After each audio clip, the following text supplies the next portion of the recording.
Okay, good evening everyone. Again, this is your broker Samuel Lau. Welcome again to another Tuesday of Learning.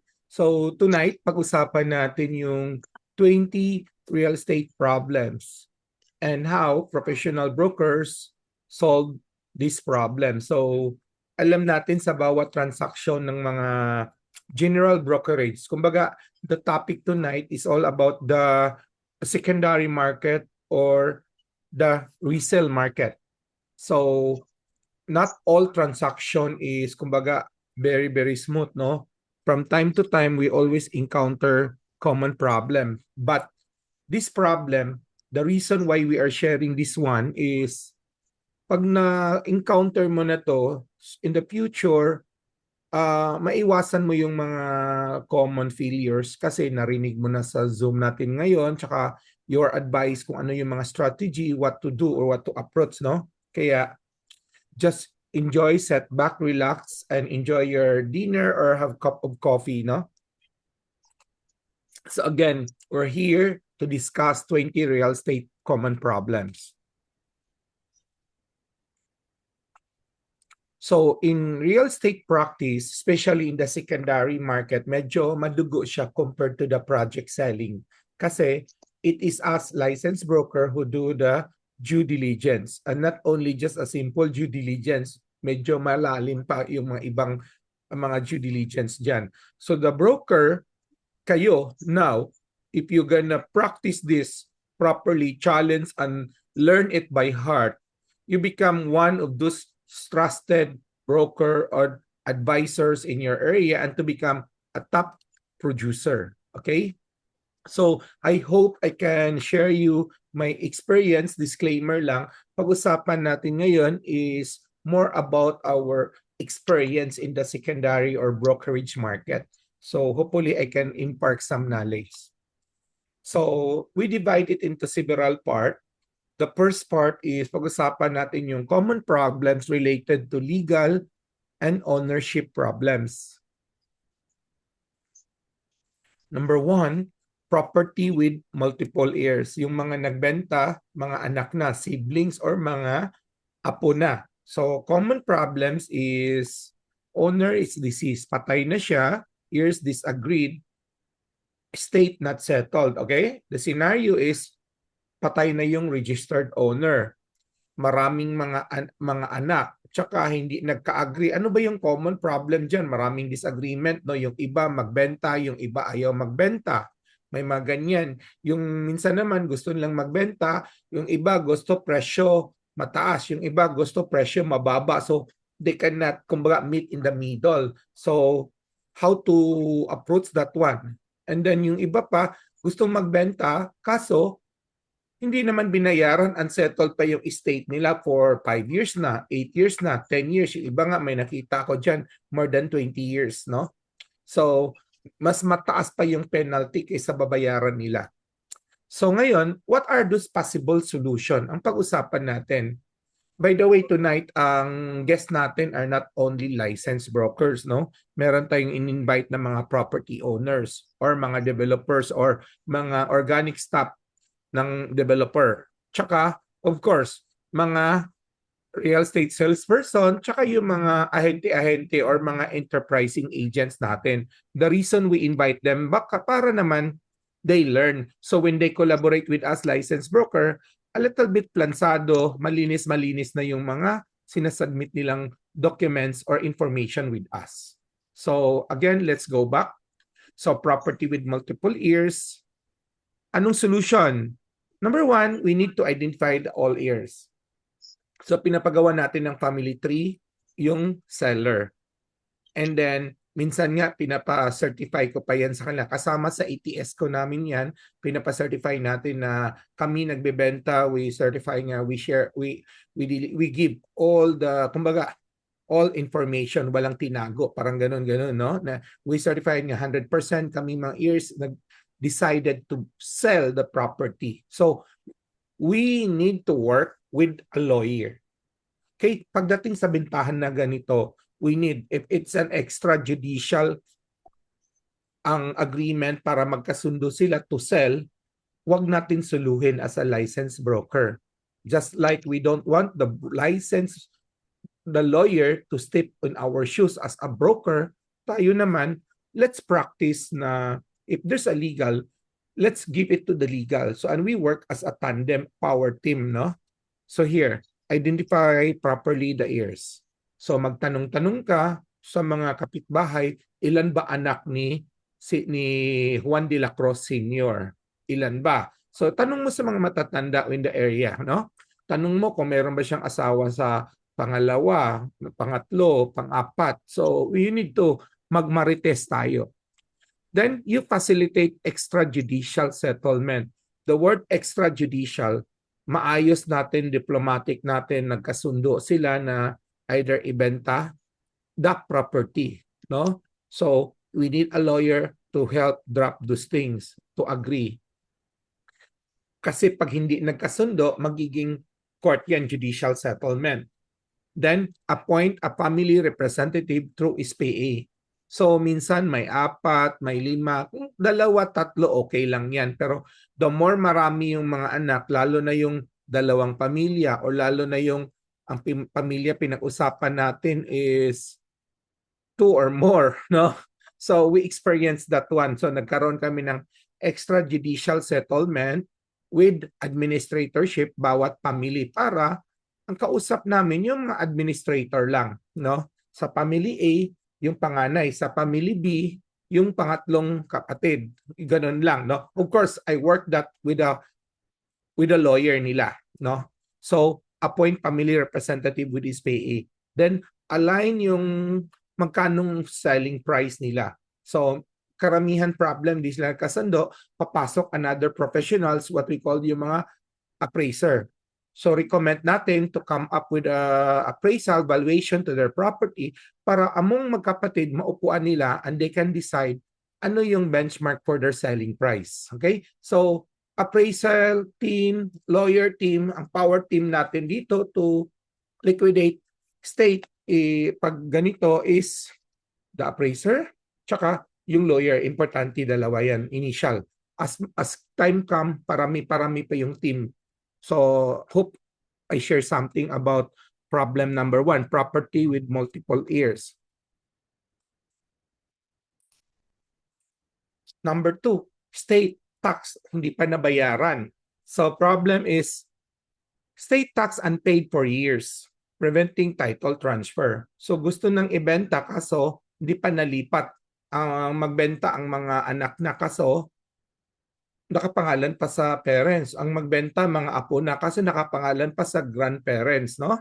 So, as a seller representation, kumbaga yung tayo broker representing the seller, the landowner, before we get our ATS, everything to market these things, we need to settle the problem, the concern first. We need to compute first magkano. At least meron silang idea magkano more or less ang mga tax liability na babayaran pa nila. Kasi there, I remember long time ago, the property worth 10 million. Because of the tax liability, umabot almost 5 million. Ang tagal na, no? Ang tagal na. Third generation ang nagbebenta. So umabot almost 5 million yung tax liability sa estate tax. Kaya, when we do their pricing and we do the valuation of their property, so napagsunduan ng magkapatid, ibenta at 16 million para they wanted to have pa rin yung 10 million nila. Of course, hindi nabenta yung 16, nas-negotiate yun ng 13 point something. So compute the tax liability. So we have a topic, another Zoom dyan. Tignan nyo lang yung YouTube channel natin. May mga topic tayo about estate tax naman, no? Use estate tax amnesty program when available. By the way, kung meron tayong di pa nabayaran ngayon, update ko lang, meron ng pinasang extension. I think pag napumasa ito, ito ay maging extension hanggang December of year 2028. Nasa Senate na ang ball game ngayon. So looking forward, kailangan ng Senate ng more money, baka maipasa na yan for the next quarter to collect more amnesty tax, no? So abangan na lang natin, hold tayo. So advice natin sa mga kliyente natin. Case structure sales after tax clearance. So dalawa lang yan. If you market the property na may mga liability pa in my side, pwede na mag-down payment yung buyer. Pag na-identify na yung liability, yung payable, settle mo na the state tax. Lumabas yung ECOR, tsaka na tayo mag-duwas and everything. Kanya-kanyang diskarte yan. So, structure your strategy how to sell property na may tax liability pa. Of course, you need to team up with your lawyer to properly document the contract to sell or whatever legal document gagamitin nyo pagdating sa ganito. So it is broker and lawyer. Okay? Of course, you need to go to BIR to get the figures for your tax liability. Next is title with annotation. The title has a mortgage, adverse claim, or lease pendants. So solution, verify with Register of Deeds, coordinate with the lender or the court, require annotation cancellation before closing. So again, the only way if tayo nag-represent, again, I always go back to the broker, to the agents, sa mga nag-ahente-ahente na hindi ganun ka-simple lang na alam natin na si Pedro nagbenta sa property niya, kumuha lang tayo ng Xerox copy ng property niya, ng title, tax deck, tax clearance, nagkaroon lang tayo ng ATS na permado niya kahit notarized pa yan, and pagkatapos i-market mo na sa online, ilagay mo na sa MLS, i-broker mo na sa ibang tao, are you sure malinis yung document niya? Sabi ka agad na, yes sir, sabi ni Pedro, malinis. Okay. Word versus black and white. Ang usual ginagawa ko dyan, which on my bonus 2 slide mamaya, is I'm asking for the certified true copy as early. I'm asking the seller group or the buyer or the seller group pala or the property owner as scan copy or the original copy of the certified true copies of the title, tax decks, tax clearance, court clearance, and TIN number of the seller para for validation. Why? Kasi the only way masabi mo na malinis yung property is if you get the latest certified copy of the RD and the tax clearance na walang mga nakalagay na mga annotations like mortgage, adverse claim, lease pendants, iba pa. Pag meron yan, you need to go back, review that, and then kung may mga entry level, kung may mga court cases yan, you can get a certified copy of that with the help of, sabihin mo, report mo sa property owner, o nakakuha tayo ng copy sa RD, may mga annotation. Alam mo ba ito? Minsan, mabibigla pa sila kasi may nag-adverse claim. Minsan, nabibigla sila for whatever reason, di natin alam, no? Personal na nila yan. Ako, I'm a victim for that. So, careful tayo. So, pag may ganon, ibalik natin sa property owner, tanungin natin sila. And if they have a lawyer to help us explain. Pag wala, then we recommend a lawyer for them to address whatever, no? Pag mortgage lang yan, walang problema. Pera-pera lang yan, no? Pag ang pinag-usapan mortgage annotation kasi for the cost of money naningil. Mahirap kung may mga nag-claim. That's another story. Okay? So, verify, coordinate with the lenders. Ako, ang gusto ko magbenta pag may mga mortgage kasi I can use that for negotiation. Of course, strategy of closing is you will not pay one time. You will do a tier payment. So, unahin mo muna yung mga mortgagor, yung nagpautang, bayaran mo, settle it, release the title, cancellation of mortgage, then you settle the remaining balance, no? So, pinag-usapan yan together with your legal team or legal team ng both party. Yung iba naman may mga ibang mga adverse claim or mga iba. So, minsan, I have a buyer na bago pinasettle is pinakancel muna yung mga kung anong pa yung mga nakasulat-sulat doon, no? So, again, we are broker but we need to partner pagdating sa legal with a lawyer to avoid legal problems na we are practicing, we're not a legal licensed lawyer. We're a broker. Again, just a reminder lang. So, fake or suspicious title. Problem, seller present a questionable documents. Solution, verify title with RD. Check this title history and previous transfer. Confirm seller identity. So one of these, my strategy is, if the property is located in Bohol, by the way, with the e-title now, I can get certified copy in Cebu. I can get certified copy in Luzon, in Metro Manila. So we need to do that. Kasi what if ang naggawa ng fake title, topic last week natin yan, scam, di ba? Is kasabwat taga-loob mismo ng RD. So, kung ginawa nila record manufactured inside the RD, kuha ka ng certified copy sa kabila, which is wala. Hindi, ang layo, di ba? So, makikita mo if that TCT number is on the record on the system or not. Kasi minsan, only the paper, the genuine paper, ang ginawan lang fake, manufacture, but the entry on the system, mahirap yan. Kasi nationwide yan, no? So, of course, if you have some doubt, lalo na yung mga RD or lugar, LGU, na may history of problems with previous mga officers of the RD, you need to get trace back kung pwede hanggang sa alpha title. Pag nagkaroon ng mga case kasabwat ang RD on that annotated on the history of the title, and then you go deeper, involved if ano na ang status ng mga case. Kung na-dismiss na yun, baka biglang in-erase lang sa succeeding title without any proper finality, no? So, pangatlo, you need to identify the history of the seller. Kasi usually mga scammer, they are not the owner of the property. Boundary dispute. Neighbors claim overlapping property boundaries. Solution, conduct relocation survey, hire a licensed surveyor, negotiate boundary agreement.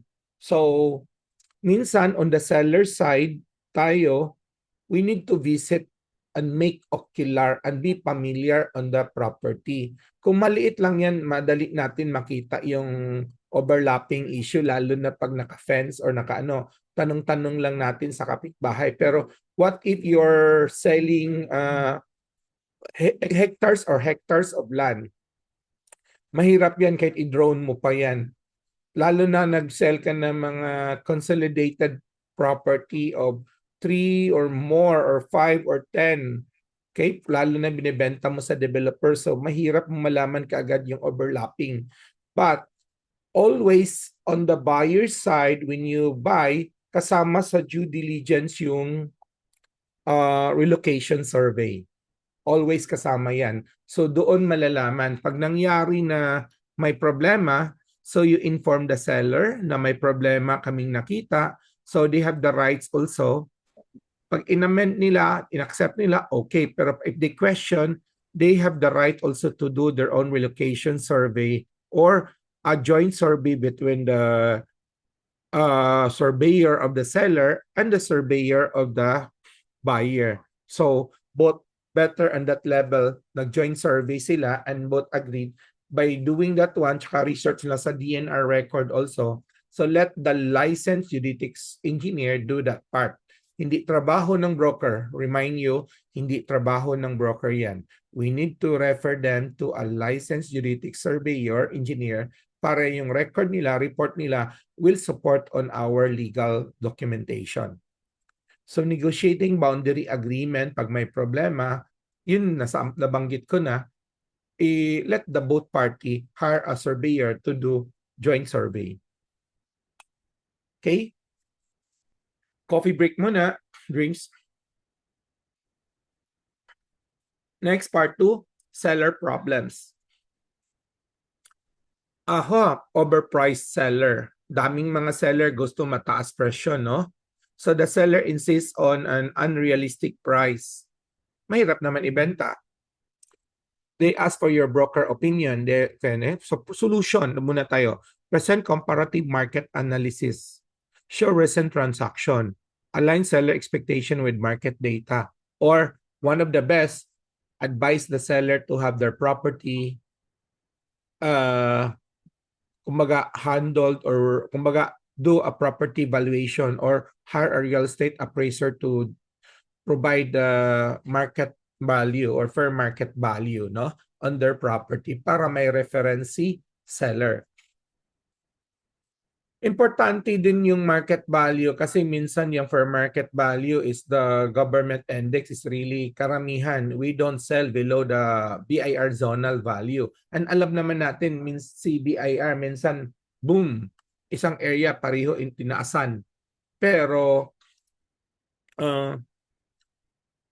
I always ask valuator, no, or appraiser, when you do your valuation ba, you also check the bago mo, okay, I have a case, I will not mention an LGU sa ang banda, in-appraise siya, ginawa ng comparative in the area.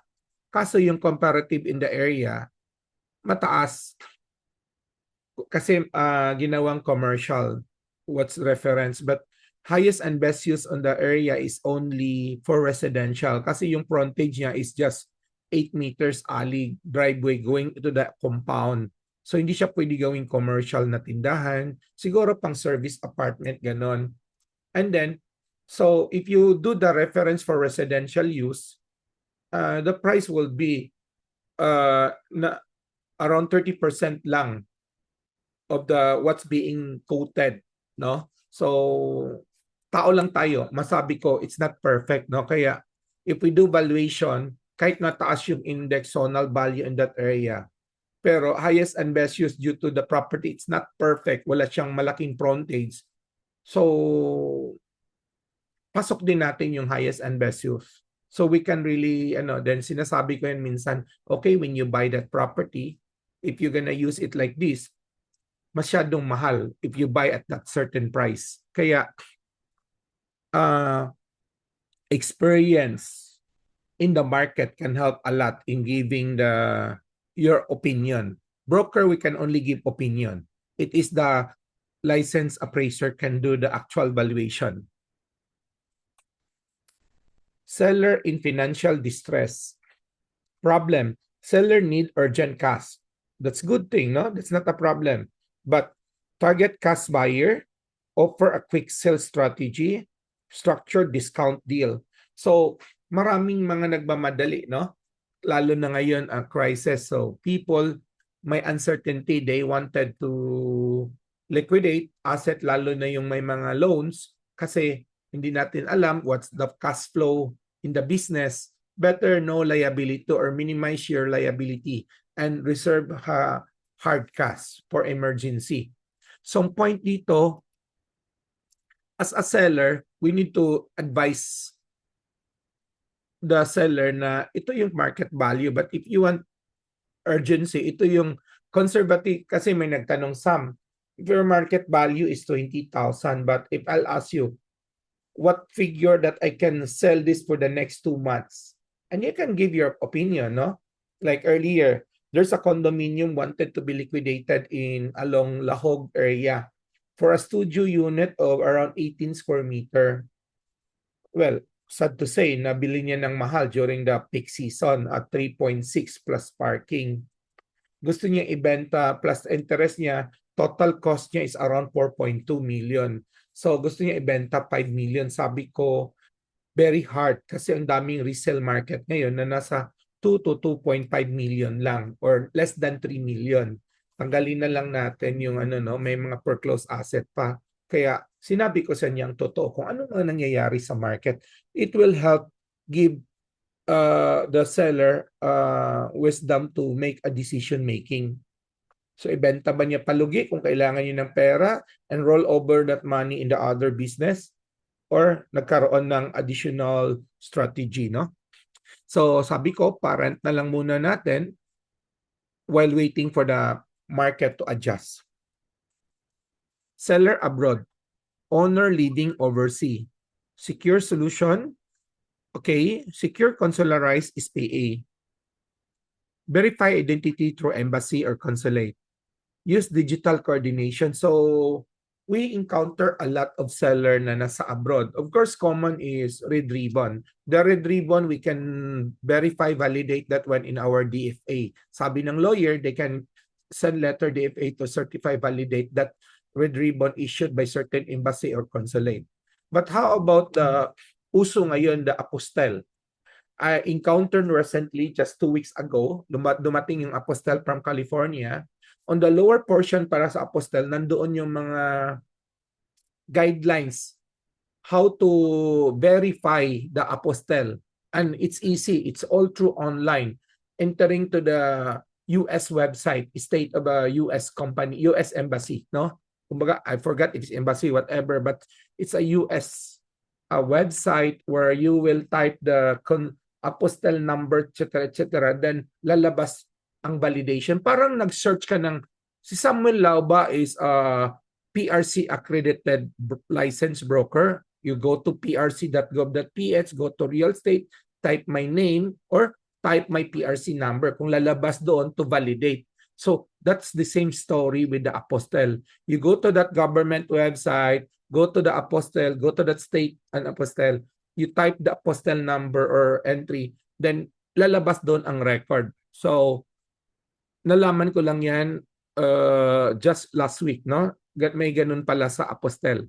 And importante is yung online. Nowadays, sabihin nila hindi makapunta kasi matanda na, masakit na. The good thing, just like now, majority of us here are my people attending my Zoom in from Luzon, from Mindanao, from other part of the Visayas. So anywhere we are in the country or globe now, we can always do Zoom together with the seller, together with the buyer group, together with our legal team and the brokers to do validation. Validation on the property for sale, the payment terms, conditions, validation on the identity of the seller, identity of the principal who execute the SPA, who a validation of the identity of the attorney in fact. So everything, no? And we can ask them to show their government ID or passport online and inform them all these things. We're doing digital validation is all recorded. Just like now, our Zoom is recorded. So we do that one. 9. Seller lack documents. Problem. Missing title or tax declaration. Solution. Request certified true copies from RD para malaman natin kung nandoon talaga record. Sinabi lang nawala, no? But pag may record naman, okay, we can get, kay Juan de la Cruz talaga, no? Nawala lang yung owner's copy. Secured tax declaration from LGU o consistent naman ang record. Okay? So, assist natin sila paano to document reconstruction, no? So, tama ba word ko? Title reconstitution. So, but I usually refer it to my partner lawyer who do the pakyawan, no? I think the rate ngayon is parang pakyawan as low as 75,000, as high as 150,000. The law firm now, pakyaw na nila yung acceptance fee, filing, appearance, up to na lumabas na yung title. Okay, so that's the usapan ngayon. So, on my experience, it costs 75,000 to as high as 150,000 per title. Okay? So, bago natin i-refer sa LG o sa legal, as a broker, we need to verify what tayo ng mga certified copies sa RD, for title, tax deck, tax clearance to make sure it's all consistent owned by Juan de la Cruz. Kaso lang nawala ang kopya ni Juan de la Cruz ng title for whatever reason, through bagyo or sunog. So the lawyer, the legal team now do the reconstruction through filing. Okay. Multiple brokers fighting for listing. Problem. Conflicting brokers are claiming the same property. Solution. Secure written authority to sell. Establish co-broker agreement. Use structured cooperation system like PH MLS and other MLS platform, no? Or other organization agreements, co-broker agreement platform. So let's talk about this one. Kasi maraming mga property owner on their mindset, the more broker mabigyan nila ng ATS or bigyan nila na, kumbaga, mapagsabihan nila ibenta itong property ko, akala nila mas ganon ka-simple. But without knowing na sa totoo lang, the more they can secure a focus broker to exclusive broker to focus and with a certain timeline. Kumbaga, I usually ask exclusive authority. I justify my services. Bakit kailangan kong kumuha ng exclusivity? So, sinasabi ko, no? We have another Zoom. You can browse in our webinar on how to solicit exclusive listing. Okay? So, para to iwas yung mga away-away and I can easily co-broker. Pero kung wala tayong exclusive authority, pag may authority ka lang as standard, non-exclusive, you can still extend your authority to other broker. Magpermahan lang kayo ng extension of your ETS as a co-broker agreement, no? Importante dito, from the start, you agree already as a listing side broker, buyer side broker. Okay? And black and white and transparent. Again dapat from the start be black and white and transparent. Kaya nga, we're sharing this para maging standard just like in our MLS sa PHMLS. Pag seller side ka, kahit ilan kayo sa grupo mo, as long the moment you upload it our MLS, you need to honor 50-50 sharing. So, if a buyer broker bring buyer to the listing broker, ang usapan dyan automatic 50-50. If the commission is 3%, hati sila. If the commission is 5%, hati sila. Wala na yung sabi-sabi na Sam, isa ka lang, kami, apat kami. Pwede ba ganito sharing? Wala na yan. If you, listing broker, cannot honor the 50-50 sharing in our MLS, please don't upload your listing. So, in my part naman, not all my listing I uploaded in MLS is direct listing ko. I have my team, I have my agents, I have my associate broker. But ang usapan namin, once I upload it in the MLS, tsaka may mga co-broker akong kausap, simple lang yon. I need to honor 50-50. Yung 50% share ko, kami na bahala mag-sharing naman dito. Okay? Ganun lang. Okay? Tea break muna.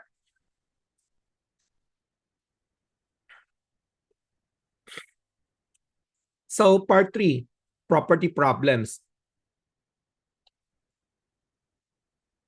May mga informal settlers. So, occupants living on the property without ownership. Solution, verify occupancy status. Negotiate relocation assistance. Sell to a developer experienced in relocation. So, let's walk some example, no? So, may mga naibenta tayong property na may mga informal settlers sa Bugo. When we count down sa loob ng property, paano namin nalaman ilan?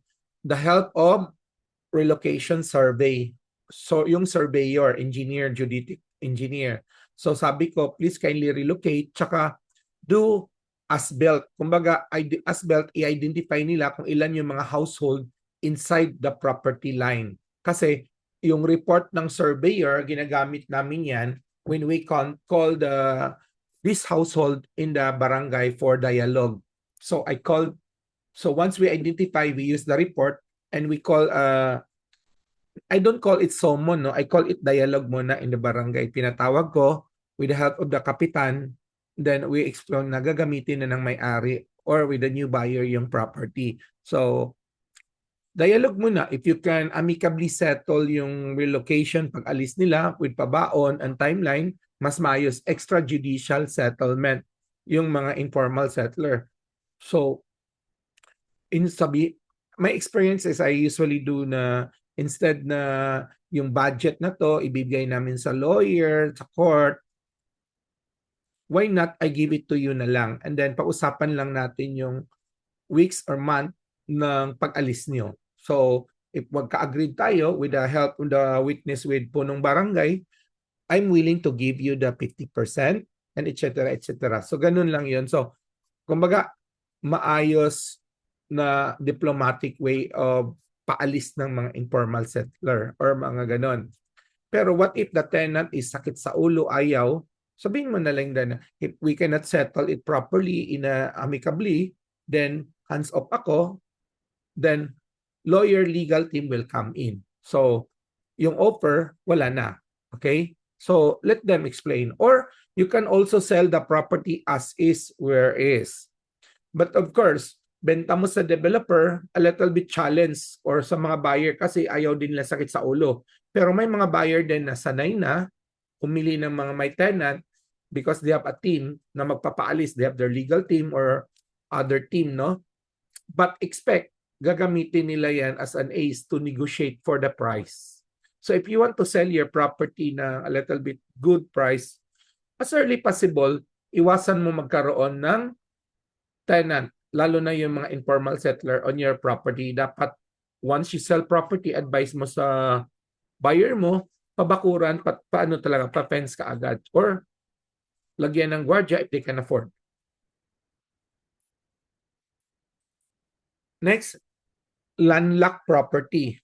Problem, no access road. Solution, negotiate right-of-way agreement. Secure legal easement. Okay, madali lang naman to. Ang akin lang, marami ako na-experience ng mga nagbebenta. It's on the second lot, but they don't provide solution. Gusto lang ibenta lang as is where is, and then let the future buyer to solve the problem. Well, I myself, I love to buy those way because I will negotiate the price. But if I am representing the seller, I will provide solution. I will bundle my service na negotiate in advance the lot adjacent to the main road para magkaroon ng road right of way. Kahit bilhin natin yun, magka-MOU, para when you sell the second lot, kasama na yung presyo sa road right of way, i-bundle mo na. So again, let's be creative as a broker, as an agent, no? When we sell property with landlock, let's find solution advance. Wag yung may isa akong may isa, I'm on the buyer side. May isang seller, sabihin natin, licensed broker din ito. It's third lot na ito ha, third lot. Yung easement ngayon, it's only kalabaw, tao lang, or motorbike. And then, it's not a small lot. It's a farm of 2.5 hectares located around 150 meters away from the barangay road. Nice ang farm, maganda, but the problem is the road. So if you do farming with 150 meters, the labor cost of transporting tao, di ba, mahal? So sabi ko, can we settle advance yung road right of way? Can you talk to the two adjacent lot if they're selling? And then, magkano, more or less, pakiusapan natin. Alam mo ang sagot ng broker? Walang problema yan. Pag buyer mo, seryoso mo, tulungan namin siya. Pag hindi siya binigyan ng road right of way, lawyer kami, so we will help file a legal easement for that. Sabi ko, yes, you're a broker, you're a lawyer, but that's a risk which my buyer is not willing to gamble. So if you're a broker, you're a lawyer, let's settle it now in advance. You can explain to lot 1, lot 2, kasi lot 3 kayo na you wanted to negotiate for road right of way and you're willing to pay. And then, pag hindi kayo nagkasundo, sabi mo na we have the legal way to do it, but to avoid legal way, why not we just settle it now? Akin lang is I'm used to do amicable settlement, no, than doing legal. But ang advice ko lang dito, we need to practice of selling property bundle with possible solution. Okay? So yun lang ang ma-share ko dito.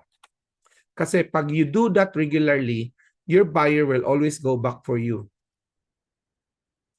Property with tenant, ibang tenant to, existing lease contract naman na tenant to, hindi informal settler.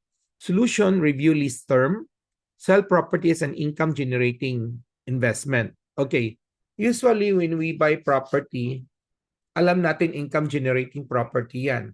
But part of the due diligence is we need to check their signed contract of lease or contract of rent. Kasi baka 5 years pa yan, 10 years pa yan, yung Jollibee, yun pala, when we buy a property na may Jollibee, 6 years to go pa. And then the rental is too low. When we buy a property na kasama building pero the lease is very low kasi BOT pala sila, build, operate, transfer after 15 years. And then benenta ng landowner on the 11th year sa may 4 years to go pero super mura ang rent kasi lupa lang. 'Di ba? So sakit din ng ulo 'yan. Pero pag yung kontrata end na, hindi pa pinaalis, nalaman din namin na, uy, 2 years na and ba't hindi nyo pa napaalis yan? Verbal. O, ganito. Terms muna tayo. Paalisin mo na, then you turn over to us, then we pay. Kasi my client don't want to assume with that low rate or ganon. So decision yan ng buyer if he wanted to assume the contract of lease na expired na to continue, or let's say we buy a property ang super low yung revenue. So nakita ko solution na mismanaged. Good thing yung mga contract expire na. So when I decided, we get it and we negotiate for renovation, pinaalis namin 80% of the tenant for the reason of we're going to do renovation on the property and we give them priority but based on the new rate. So napaalis naman natin. 14, environmental or zoning issue. Problem, property cannot be developed due to the zoning or the land use. Solution, before we buy, we need as a broker to do verification in the zoning with the LGU to the planning division. Adjust target buyer. So industrial, agricultural, let us say your buyer is a developer for housing and you're offering an agricultural land 3 to 5 hectares land, which is the tax deck is agricultural. So you need to make sure with the LGU land use zoning kung kaya ba, pwede na ba i-convert the area into residential. If baka yung agri niya is irrigated, mahirap i-convert, no? So before we do, kasama sa due diligence natin yan. Because your buyer give you a mandate to buy for residential use. May mga case na talaga na nabumili ng property for warehouse, factory, residential. Kaso, when the buyer buy it, hindi na approve ng LGU for a use of warehouse with factory sa loob. Kaya hindi nagamit yung lugar for that purpose. So napagalitan yung broker. Okay? It's happened in Cebu. Good thing hindi ako ang broker noon. Okay, so again, lesson learned here. Sabi ko nga sa isa kong researcher ngayon, I need a warehouse in Danao, 3 to 5 hectares. So meron siyang inoffer. Sabi ko, padalhan nyo ng letter yung LGU, tanungin nyo lang sa zoning area sa kung kaya ba i-reclassify anong land use on that area, kung pwede na ba yung warehousing complex.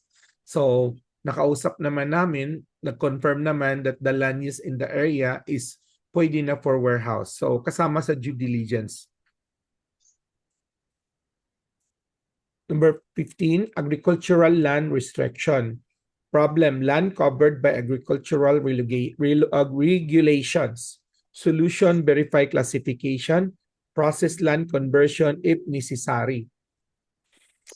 Again, just like common ito talaga sa mga developer na mimili ng big land area na ang zoning, ang land use is nasa agricultural pa. Kaya we need to make sure, lalo na yung may mga nabili, CLOA pa. We need to make sure. So we need to verify the classification and minsan we need to check the property conversion kung kaya na ba, lalo na yung CLOA kung pwede na ba siya. So with all the clearance also of the DENR, no? So we need to, lalo na yung irrigated property, very careful tayo. So always perform proper due diligence. Kung nahirapan kayo, call help, no? You can contact any broker here, consultant natin, or mga legal na expert on that land conversion. Okay? Last part. Buyer's problem. Buyer cannot secure financing. Problem, bank loan denied. Solution, bago tayo magbenta, we need to pre-qualify our buyer as early as possible. Suggest alternative financing. Explore pag-ibig loans options. Lalo na pag simple house unlat, then 6M capacity, and then recently, no, I encounter a small DECA client of my agents, then hindi approved. Sabi ko, you can get a co-maker, no? So, ayun, solve the problem through DECA with a co-maker. Another naman, decline siya sa bangko kasi a little bit sabihin natin mahirap naman sa paperwork si bangko, no? Pero merong alternative. Si developer nag-offer ng in-house financing. Okay, so valid solution. Minsan naman private financing ang solution. So our job as a broker, we need to equip also with our network of financing arm. Banks, Pag-ibig, private lender. So para we can serve our clients needed. And pag mga developer naman yan, we need to ask in advance developer pag nag-offer din ba sila ng in-house financing para mas mabilis. Very important talaga is pre-qualify our buyer.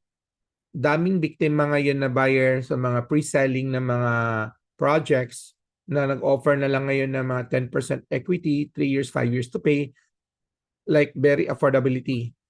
Like give you scenario, 5 million, 10% is 500. Divide 60 months, 8,000 plus more or less per month. Kayang-kaya for an income bracket of 30,000. Pero after 5 years, the balance of 4.5, kung mag-loan yan sa bangko ng 15 years, at 6 to 7%, the amortization would be around 43 to 45,000. Kung pag-ibig yan 30 years, that would be around 35 to 38,000. That alone will require an income bracket of 100 to 120,000. Do you think si buyer na 30,000 lang on the year 1, biglang taas yung income niya in just 5 years from 30 to 100 to 120,000? Kaya we need to be honest, pre-qualify our client, our buyer, kung kaya ba siya for bank loan takeout or pag-ibig takeout. Or else, sayang yung 5 years na binabayaran niya.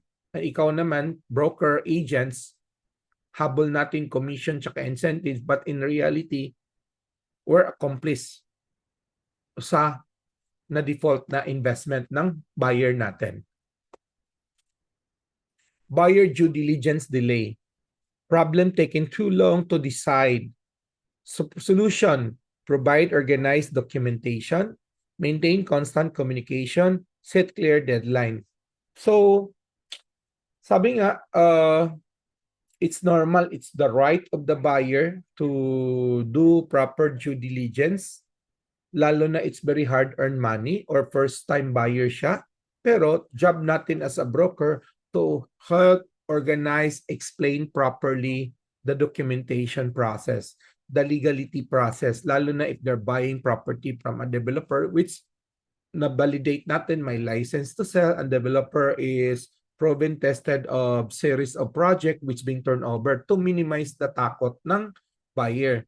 Pero pagdating naman sa resale market, yun, talaga, we need to come in, provide certified true copy of title, tax deck, tax clearance, court clearances, PIN validation, another identity of the buyer, everything.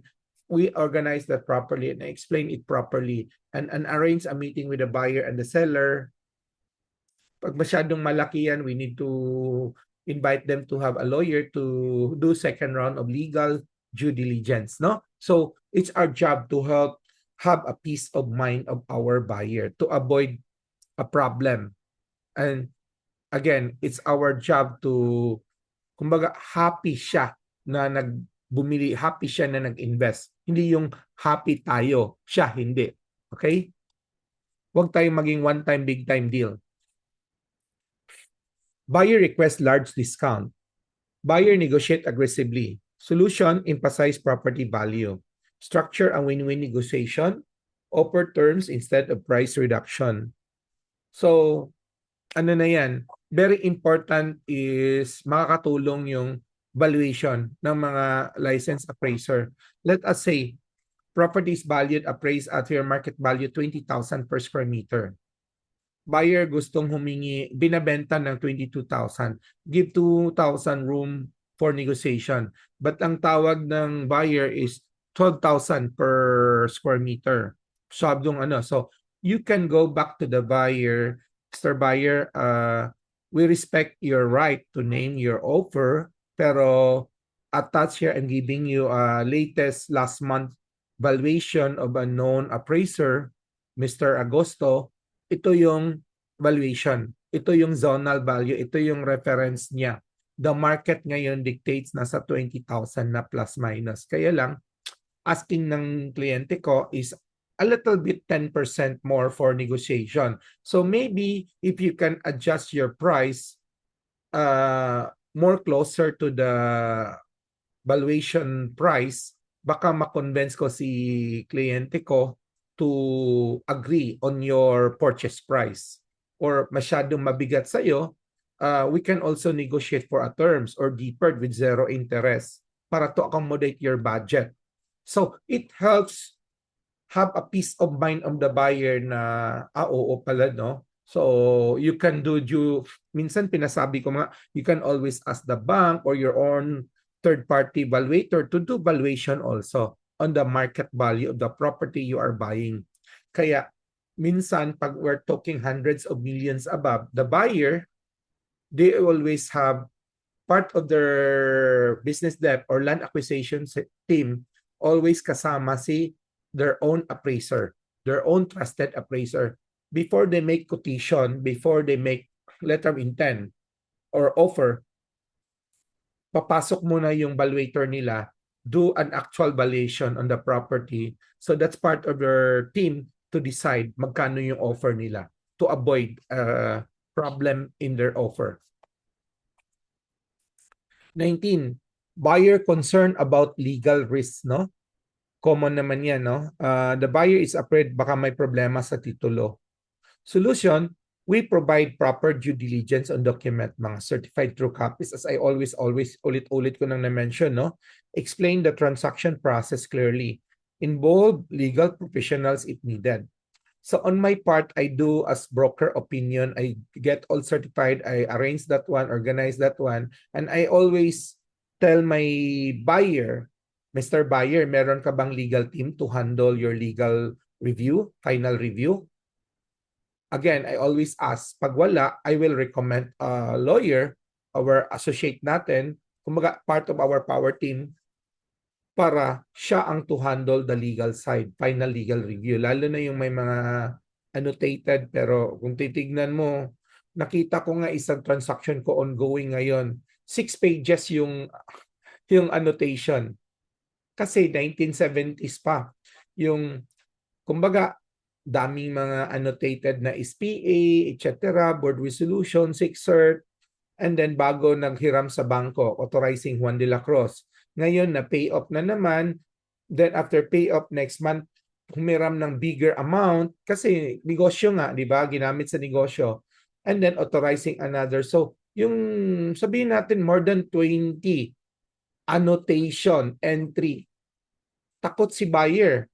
But of course, I get all certified true copy para malinaw. I make a summary of all entry. Yung entry 1 sa bangko, tsaka yung na-cancel na entry 2. Imagine 4 cycle of entry of mortgage and payoff, mortgage and payoff. And every entry payoff supported by 2 or 3 entry of SPA, board resolution, 6 cert. Kasi malaking amount. Kaya the bank also wanted all the SPA, 6 cert, corporate, board resolution must be also entry in the title, in the RD, no?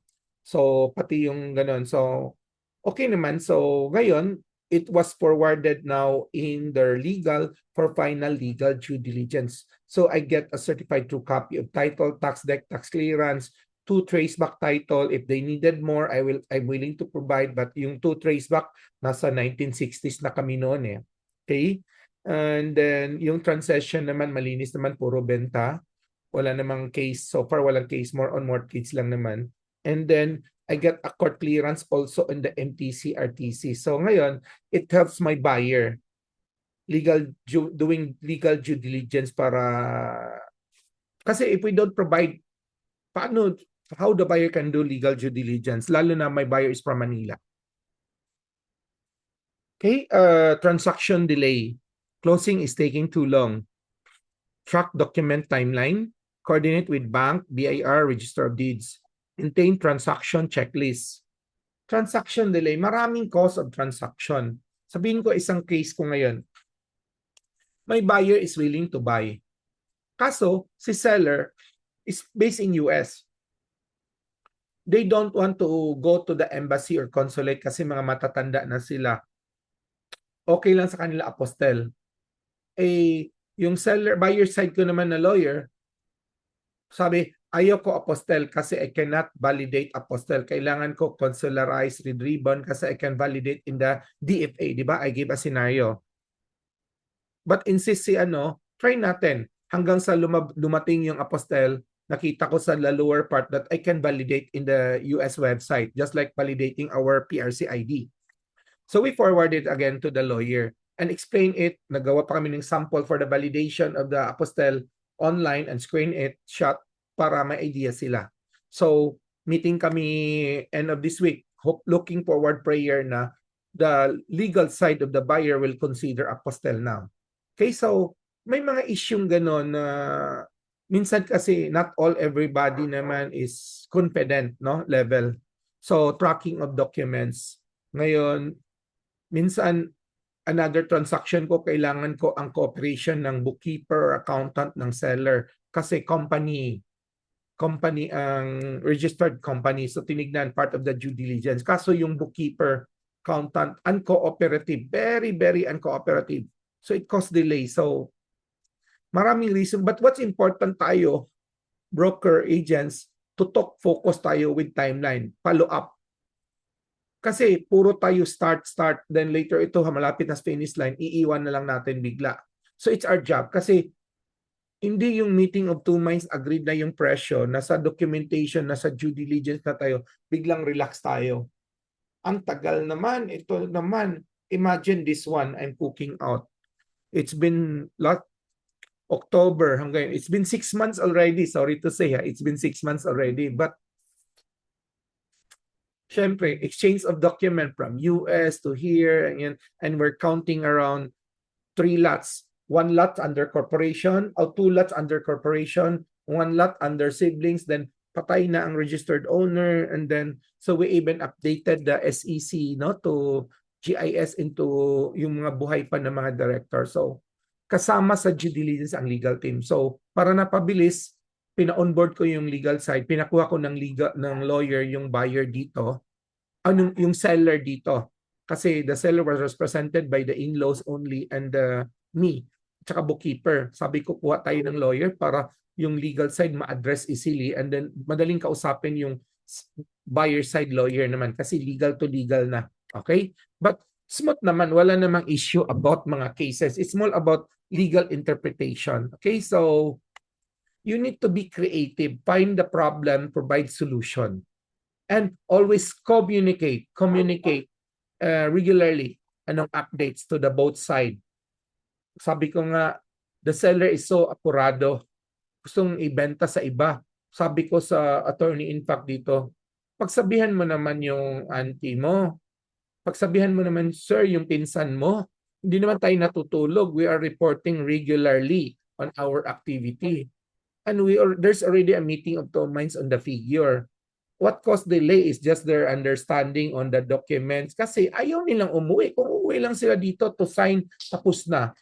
Diba? So, kaya you need also to baby the attitude ng mga kliyente natin. Okay. So, bonus. May bonus ako dito, no? Sabi ko nga sa inyo, may bonus ako. Clean title, ang documents, how sure are you? Sabi, di ba? How sure are you? Always, kaya sabi ko sa lahat ng nakikinig ngayon, nandito yung mga researcher ko, mga ahente-ahente, mga property owners, mga co-brokers natin, associates, no? Palagi natin sinasabi, Sam, walang problema, malinis ito. Dami nang nasunog na licensed broker na ka-deal ko. Mga senior pa, in practice. Wag na lang senior sa edad, senior in practice. Siyempre, senior in practice, nauna sila sa akin for more than 20 years. I respect. I will not ask them. Masyadong bastos sabihin ko, broker A, na due diligence mo ba itong listing mo? Di ba masyadong bastos? Kaya sinabi ko na lang, broker A, number one, can I have details of your property? So the usual detail, the lot area, the location, the lot area, the selling price, etc. Can I have a copy of the documents, specifically certified true copies of the title, certified true copies of the tax deck? Why? Title and tax deck, certified true copy, latest, doon natin malaman kung malinis, may annotation. Kasi kahit sabihin ng broker, a seller group or buyer, o seller team, malinis, that's verbal. Sa malinis o itong copy niya o owner's copy, walang annotation. Syempre naman, if there is a third party will do annotation, it's not on the house of the seller or on the owner's copy of the seller. Doon niya yan dadalhin sa RD. On the copy doon sa RD. Kaya, kuha tayo ng certified true copy sa RD. Now, tax clearance. Para alam natin kung updated yung tax clearance. Walang pas-pas kung dues, parang gano'n na hindi nabayaran.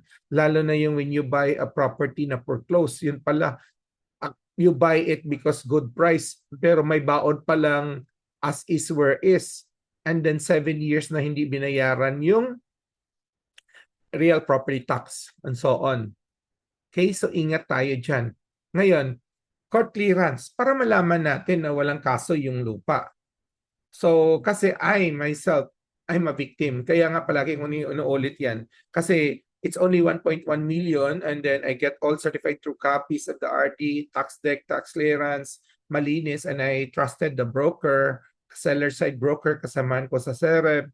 And the seller naman, dati kong kakilala, borders namin sa rental property namin. But sad to say, may tinagong story. Meron palang kaso. Yung kaso nila sa MTC, kaso lang, yung plaintiff hindi inannotate sa RD, yung kaso. Natalo siya sa MTC, nag-appeal. Kaso, during the time of appeal, nabili ko na. Tahimik masyado si seller. Tahimik masyado si seller broker also. Sabi ng seller broker na hindi ko din alam, sa pasensya, may apology. So I'm a victim. Kaya nga, kahit mura pabili mo, kasama sa due diligence, court clearance. Kasi maraming kaso na hindi ni-registered sa RD. Bakit importante yung BIRT number ng seller to validate? Kasi marami na kaming case, as simple as less than 2 million na subdivision na lot, na resale lot ng Santa Lucia, nagiging battable. Why? Because the TIN number of the seller is battable. For what reason? Doon namin nalaman, meron para silang mga apartment pinapaupahan, single proprietorship using yung personal TIN number niya. So, mga ganyang case to. Sabihin natin, is this battable, not battable? Sinabi ng seller group, sinabi ng seller, sinabi ng broker ng seller side na, no Sam, it's not battable. How sure are you? Get the seller TIN number, have it validated. Meron pa kaming transaction, ha? Weird ito. It happened during pandemic. Sam, this TIN number is may mga open case. So, I think parang siguro gusto ng BIR na maningil ng mga utang, mga open case of the seller. Kasi yung TIN number ng seller, di ba, I remember I mentioned we buy a commercial property with income, but it's registered under single proprietorship ng seller. So yung TIN number niya may daming open case sa BIR. So when we validate, lumabas na, okay, they're selling the property. So advise some, please pasettle itong mga open case nila kasi maharang ito during the time pag nagbayad ka for the capital gain tax and others. So settle muna yung open case niya. So pinasettle namin. So again, we don't have the rights to say malinis ang title, malinis ang document ng property na binibenta ko. Pag kung failure tayo kumuha ng mga latest certified true copy or kumuha man tayo last year pa, 2 years pa, 3 years. I give you another scenario. We put an earnest money January, late of January. We did due diligence February and March. We paid schedule first week of April. Our SOP, we get another latest certified true copy a week before settlement. And then lumabas doon sa bagong certified true copy, may annotation. So nabigla si seller. Yun lang is may utang pala siya, pina-annotate doon. Hindi naman niya sinabi, but since lumabas doon, we call the attention of the nag-annotate doon, utang, no? So, pera lang naman yan. So, we settle it first, third party, then para matanggal yung annotation niya, naningil siya ng utang.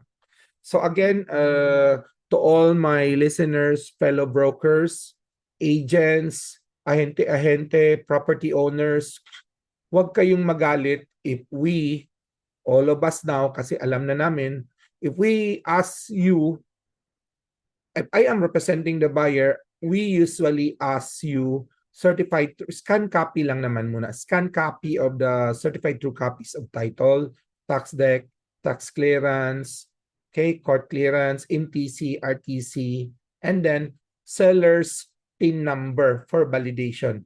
That's initial part of the documents for validation, for due diligence. Pag may makitang problema, more follows to come, no? Maliban doon sa actual boundary, actual identity thief, and iba-iba pa. Basic lang muna yan. So, let's make it a practice. If the property owner wala, humingi tayo. Pag wala siyang oras, offer tayo sa service natin, magpa-execute tayo ng SPA specifically for that. And since tayong magtrabaho, that gives you a reason na, ma'am, I will do it everything for you para ako na ang mag-effort. Ako na rin tatawagan ng iba pang broker, tsaka buyer. I can screen yung pa-buyer-buyer. So, with zero added cost sa'yo, commission pa rin kami na maghati sa 5% bigay mo, hingin ko lang yung 6 months exclusivity because of all this effort and services. And kasama na yung pag-market natin dito. Kagastos din kami, no? So, the problem, use it your stepping stones to get exclusive listing. Okay? Bonus number 2, no authority to sell. Wow, problem yan, no? So, nagkaroon ka ng transaction but ayaw pipirma, the property owner, pinsan mo, kaibigan mo, boss mo, kapitbahay mo, ayaw pumirma ng ATS or sabi ko nga minsan, authority to market na lang para takot sila sa word na sell. Problem, seller refused or failed to issue a formal ATS, creating risk on commission, legitimacy of your rights to market, and deal security. Solution, use implied authority with documented of communication and consent. Secured a client registration form with clear terms and condition. Pag-usapan natin yan, ha. Request a letter of intent, LOI, outlining agreed terms. Document all negotiations in the email, Viber, WhatsApp, or audit trail. Clearly define commission structure and protection in writing. So I'll give you scenario. Sample number 1. Nag-usap kami ni property owner, Mr. A, through phone or through communication, messenger, or through text. My style is, I will summarize it through email. Mr. A, property owner, I summarize what we discussed. Attached here is the screenshot of our Viber or our text, or kung usap lang yun, is I summarize what we discussed. Okay? The location, the area, the price, seller, shoulder, ganito, commission 5%, buyer shoulder, ganito, etc., etc. Bottom line, okay, property owner, Mr. A, please kindly review and freely edit before I will finalize my letter offer to my buyer. So, review niya yon, then confirm siya. So, that create an implied ATS. Okay? Minsan, ginawa din natin is Mr. A, property owner, please kindly, I'm giving you a copy, letter of registration of my client, si Mr. Ong. So, to have a copy para may kopya ka sa in-offer kong offer sa kay Mr. Ong. So, nandito yung terms and condition, ito yung property mo, ito yung area, ito yung selling price mo, ito yung terms net mo. Seller shoulder ganito, seller shoulder commission, buyer shoulder ganito, then sa baba, okay, please paki-accept naman para may kopya ka. Lagay mo doon, receive and conform me by printed name, signature, property owner. So, that conformity, binalik mo lang sa kanya para hindi siya takot pumirma kasi may ni-registered ka na ring client, si Mr. Ong. So, there's a lot of way to, kumbaga, to get ATS or implied ETS, no? So, hopefully this helps a lot sa inyo. So, tonight, our core lesson for us, broker, seller, and enterprising agents, great brokers do not choose easy listing. They solve difficult transaction. Sa atin lang dito, when we sell property, let's bundle with solution. Huwag yung parang as is where is lang, no? Because it helps you grow your being as a broker, as a professional. Kumbaga, lalapit sa yung more yung blessing, more yung referral kasi you're learning and you're helping them solve their problem. So when broker master problem solving, you become a trusted advisor on your community, a deal makers in your town, a long-term industry leaders in your LGU. So our message here, the future of our real estate brokerage is not just selling listing. It is managing complex transactions professionally. This is what separates a matured, bagito, baguhan, from a seasoned, experienced brokers. But with the help of our MLS, yung mga seasoned broker, maraming listing, they can upload in our MLS. Yung mga baguhan naman na magaling sa mga digital marketing, online marketing, they can focus on promoting online, getting leads, getting prospect and leads, qualify the leads. Once a serious buyer, endorse it with a seasoned broker who owns the listing to handle the closing and close the deal. So in our MLS, we create a real community of a real collaboration. So ito ngayon, no? Of course, disclaimer, nabanggit ko na yan, no? So, sponsor of our talk is our company, PHMLS, your professional real estate network in the Philippines, where the brokers connect, collaborate, and close deals. So, broker collaboration power. So, what's the power we're talking here? If, like all of us here, if we collaborate our listing, yung magagaling sa listing, yung magagaling sa online, pinagsama natin yan, that gives you your business expansion. So, what are package here? In our PHMLS, you can access fellow brokers nationwide, developers listing nationwide, bank listing, rentals portfolio investors. You close deal even without you owning an inventory. So yung mga amateur, bagong graduate lang na broker, kakapasa lang, 22 to 25 years old, let us say wala silang listing. But the moment they onboard, downloaded sa system nila, sa website nila, yung mga listing ng mga partner broker na natin dito sa MLS. And they can promote and promote. Let us say, A is a new broker based in Palawan, 26 years old. Sabi niya, mahina masyado ang negosyo sa Palawan, but I'm a good in my digital marketing. I can focus market Cebu property, warehouses. I can focus market BGC property, Makati property. So I get prospect, I get leads, I qualify ko. Pag endorse ko sa mga listing broker. Under MLS, siya yung buyer side, listing side. Ang sharing nila 50-50. So that's our collaboration. So stop being a solo broker. Be a networking broker.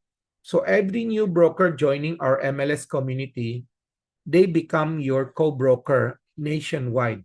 So I am Cebu-based, you are Mindanao-based, the moment may nag-join sa Cagayan Valley na broker, it opens our business in Cagayan Valley. We can now accept leads, buyer, OFW wanted to buy properties in Cagayan Valley kasi ibabato lang natin sa co-broker natin sa Cagayan Valley. Vice versa, si Cagayan Valley, kaka-join lang niya, she can now co-broker with us in Cebu, in Mindanao, in Palawan, and in Luzon and outside Cagayan Valley. As of now, we have active 150 plus minus subscriber. Then, if we help each other to invite, grow our community, you're not helping me alone. You're helping yourself. You're helping other co-broker in our community. We are increasing our network. We have now in Luzon, South Luzon, North Luzon, NCR, Visayas, and Mindanao. So our target by year-end, abot tayo ng mga 500 subscriber that can do real-time collaboration. Build our digital infrastructure for Philippine real estate collaboration. So what's your investment here? Just 1,000 pesos. Yes, just 1,000 pesos that gives you your own website, your marketing website, your landing website. Kasama ng bonus yung CRM, Customer Relation Management, to help panel your clients, your broker directory where you can check yung broker from Bohol, broker from Cebu, broker from Metro Manila. All of our subscriber, you can access their database once you log in. Your training hub, kasama na dyan yung mga recorded natin, yung downloadable mga real estate documents natin, guideline for broker agreement, ATS, iba-iba pa. We have, I think, 100 plus real estate documentation na pwede mong guides for you, downloadable. So, the moment you subscribe, you buy your own domain name. Just like you open your physical office, you buy your name in the DTI and or SEC, pag corporation or partnership. And then you buy one-time business registration in BIR and in the LGU. And then you operate your office, may rental ka monthly. So in our scenario, we are your digital office. The moment you subscribe, you buy your own business name or domain name in GoDaddy. Yung license mo kay GoDaddy. And then you provide it to us, we charge you one-time setup fee because we will set up your account with your GoDaddy domain name and our system. We are the system provider. Your business is your business. Your domain name is your domain name. Your brand name, your branding is yours. We are just behind the curtain. We help run your business, grow your business, network with your fellow broker. And what's your costs with us? Only 1,000 per month. Okay, so we become your digital partner. If you are a realty firm owner, we also offer for your personal company use only. So if you're interested, we have another presentation for those realty or for office use only. Okay, so bago tayo matapos, allow me to invite you for next Tuesday. Next Tuesday is April 20. Tama ba? April 21. Yes, April 21. I check in the calendar, no? The same time. So next week, ang topic natin, negosyo naman tayo kasi 2 weeks tayo puro due diligence, no? Next week naman pag-usapan natin why your marketing and landing site determines your income. Kasi more than 90% sa negosyo ngayon is digital. So if you really want to scale up your business, you need to open your mind how to be in the trend nowadays. So what you learn on this Tuesday, why most broker fail to convert leads despite posting daily. The difference between random marketing versus system-driven selling. How a proper landing site builds instant buyer trust. The key elements of a high converting property presentation, why listing without structure get ignored or delayed. how our system PHMLS as your distribution and deal closing engine. So we're gonna show you here, ano ang pinagkaiba kung si Mr. Broker A magpagawa siya ng sarili niyang website, landing website, versus our system na 1,000 per month, plug and play website, marketing website. So on top of that, how to use those marketing website in general, your own website or our own system to help grow your business. Okay? May pros and cons yan. We're gonna discuss that. So negosyo tayo next week. Okay? Next week, we also have our real estate cash flow masterclass. How to make money in real estate without owning your property. So let us say, paano ba si broker magkaroon ng mga rental property earning 50,000, 100,000 a month or more, magkaroon ng 3, 4 rental properties, pero ni isa hindi niya pag-aari yung mga rental properties. Next, kulang yung budget niya. Paano ba siya gumamit ng OPM, other people's money, to invest in the property? And many more, no? So itong pag-usapan natin on April 22, if you want, this is a paid webinar for 2 hours plus Q&A or more. So 1,200 for early bird. In-extend namin to. So to say sorry, yung mga nakabayad na for this seminar, instead of April 22, just today, my flight for Taiwan is adjusted.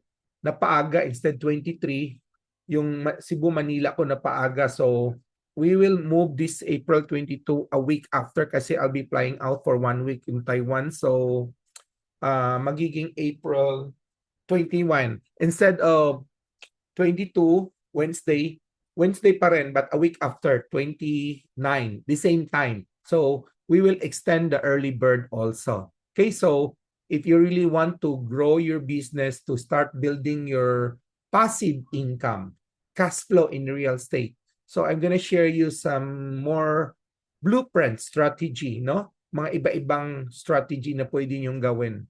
Okay, so you're interested, just PM us, and investment here for this seminar is 1,200. Extended yan, again, that would be extended.